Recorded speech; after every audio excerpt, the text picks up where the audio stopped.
আজকে আমি বানাচ্ছি বিট ভাজা। তার জন্য আমি বিটগুলোকে কেটে ধুয়ে রেখেছি। আর এখানে কড়াইয়ে তেল গরম করেছি। এর মধ্যে আমি এখন দেব শুকনো লঙ্কা আর কালো জিরে ফোড়ন দিয়েছি।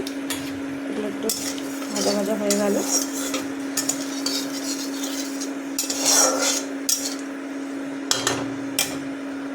আমি বিটগুলো ছেড়ে দিয়েছি। এরপরে এগুলোকে নাড়াচাড়া করে এর মধ্যে একটু নুন হলুদ দেবো। এর মধ্যে এবার আমি একটা কাঁচা লঙ্কা চিড়ে দিয়ে দিচ্ছি।